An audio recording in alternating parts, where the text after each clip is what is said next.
You, John Fitzgerald Kennedy, do solemnly swear. I, John Fitzgerald Kennedy, do solemnly swear.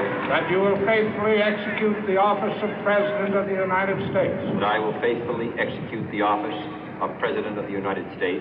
And will, to the best of your ability. And will, to the best of my ability. Preserve, protect, and defend the Constitution of the United States. Preserve, protect, and defend the Constitution of the United States. So help you God. So help me God.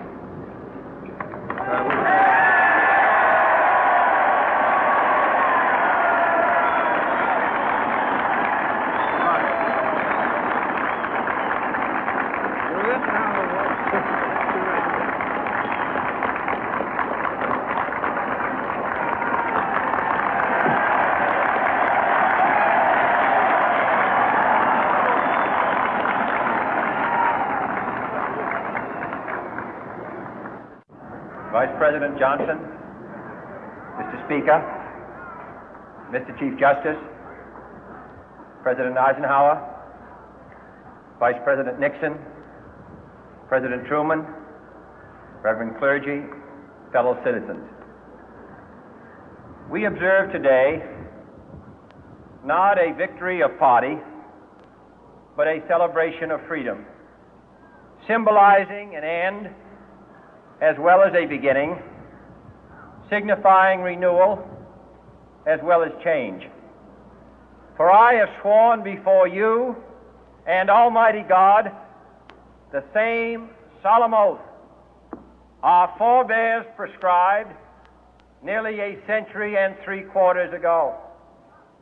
The world is very different now, for man holds in his mortal hands the power to abolish all forms of human poverty and all forms of human life. And yet the same revolutionary beliefs for which our forebears fought are still at issue around the globe. The belief that the rights of man come not from the generosity of the state, but from the hand of God.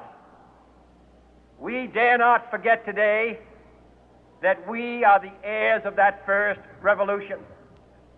Let the word go forth from this time and place to friend and foe alike that the torch has been passed to a new generation of Americans born in this century, tempered by war, disciplined by a hard and bitter peace, proud of our ancient heritage, and unwilling to witness or permit the slow undoing of those human rights to which this nation has always been committed and to which we are committed today at home and around the world.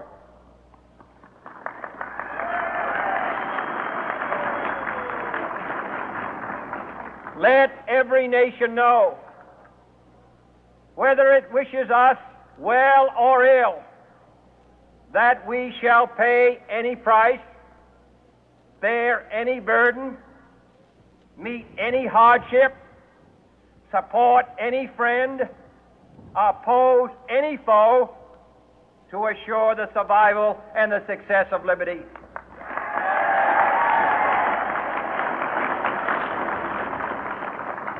This much we pledge and more. To those old allies whose cultural and spiritual origins we share, we pledge the loyalty of faithful friends. United, there is little we cannot do in a host of cooperative ventures.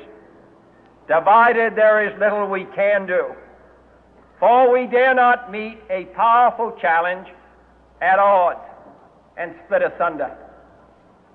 To those new states whom we welcome to the ranks of the free, we pledge our word that one form of colonial control shall not have passed away, merely to be replaced by a far more iron tyranny.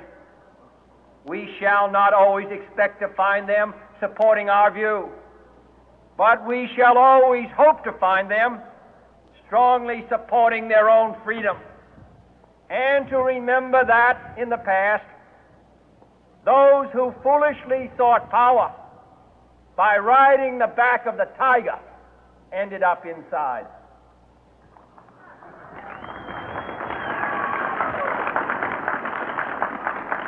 To those people in the huts and villages of half the globe struggling to break the bonds of mass misery, we pledge our best efforts to help them help themselves for whatever period is required, not because the communists may be doing it, not because we seek their votes, but because it is right.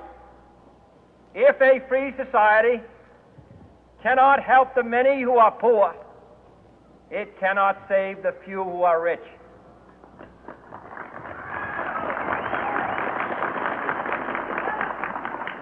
To our sister republics south of our border, we offer a special pledge to convert our good words into good deeds, in a new alliance for progress, to assist free men and free governments in casting off the chains of poverty.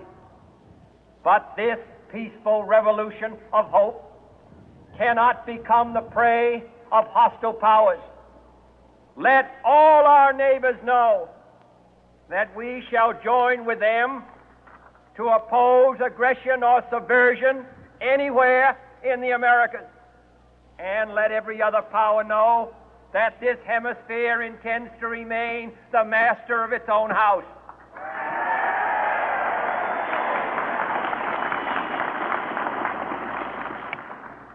To that World Assembly of Sovereign States, the United Nations, our last best hope, in an age where the instruments of war have far outpaced the instruments of peace, we renew our pledge of support to prevent it from becoming merely a forum for invective, to strengthen its shield of the new and the weak, and to enlarge the area in which its writ may run.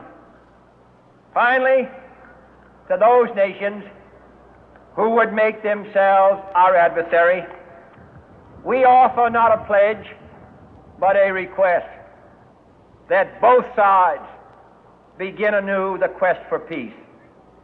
Before the dark powers of destruction, unleashed by science, engulf all humanity in planned or accidental self-destruction, we dare not tempt them with weakness, for only when our arms are sufficient beyond doubt can we be certain beyond doubt that they will never be employed.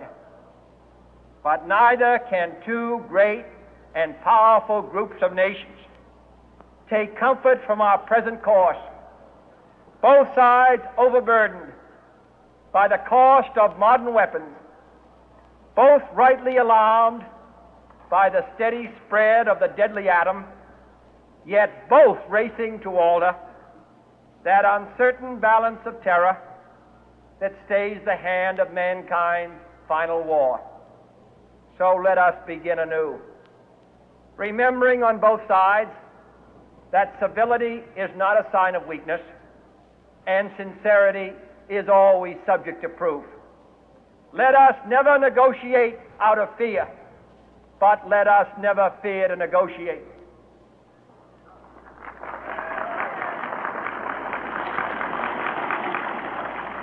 Let both sides explore what problems unite us, instead of belaboring those problems which divide us. Let both sides, for the first time, formulate serious and precise proposals for the inspection and control of arms, and bring the absolute power to destroy other nations under the absolute control of all nations.